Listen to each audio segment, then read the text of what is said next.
Moving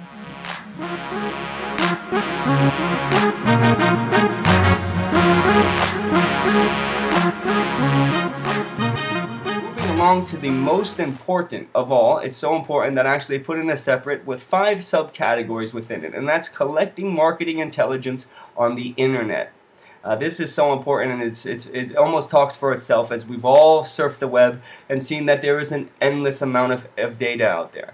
The internet is a vast ocean of consumer intelligence, which is, if used properly, translate right into marketing intelligence.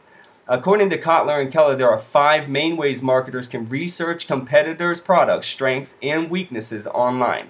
These ways are, number 1, independent customer goods and service review forums. This can be anything from someone going online and starting a forum and saying, look, I got service from this plumbing company and it was absolutely horrible. The gentleman came in and made a mess all over my house and there was poop everywhere. And so you're in a position where your company would have it could be a devastating fallback as a result of that person and many other persons going onto this forum and leaving information and negative information about your company. And so these are very useful to go on there and find out what's going on with you and your competitors. Distributor or sale, this is number 2. Distributor or sales agent feedback sites, like Amazon.com, as the book mentioned, offers an interactive feedback site which allows users to review products up to and including their books. And that's excellent because that means that they can actually review, make sure that the product's in line with what they're looking for, and then go out and purchase it.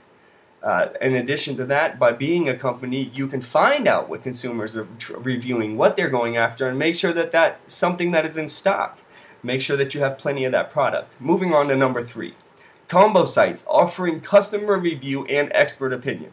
This was excellent for like financial services and high-tech products because a lot of us didn't even know what a megapixel was when camera phones came out. And most of us had no idea why it was so important that interest rates were at an all-time low, which is actually bad for investors. And so these are excellent sources for services or high-tech products because you really need to have someone who's an expert in the field so that you can combine the consumer feedback with the expert opinion. Lastly, we have 4 and 5, which I'll just state these both together because I believe this to be, they're very similar to each other. And one is that a customer complaint site and a public blog. Both of them basically show a company or a marketing manager what not to do. In many cases, these are just basically places where people go and let out their frustrations and say how bad they either hate a product or can't stand a company for the way they put things together. And it's for that reason that I put those together, because for the most part, they're basically negative towards products or marketing tactics that are out there. Sent out towards the consumer. And so for that reason, I would say that's a place where you look to find out what not to do. And now that we've learned the ways to gather intelligence, what can we do with it? That's the question that I had.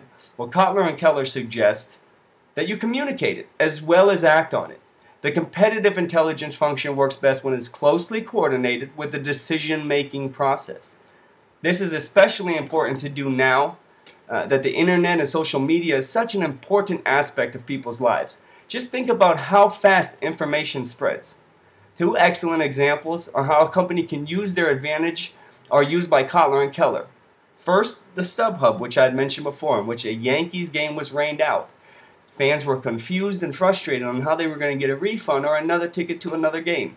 StubHub saw what was going on the web and posted on their website a resolution to the issue which people were able to see, and the consumers were very pleased. Second, we use the example of Coca-Cola, which I actually thought was pretty funny. A gentleman who had followers, roughly 10,000 followers on Twitter, went to go online and get his reward that he had received from My Coke Awards. He had a prize and he went to go claim it, and it never happened. It didn't work. So he started complaining, and by complaining, Coca-Cola is very high-tech. It's a sophisticated program that oversees the internet and activity related to Coca-Cola itself, caught the negative information that had gone out. They actually contacted the man, fixed the problem, and in his new photo uploaded to Twitter, it was him holding a Coke because he was so pleased with what they did.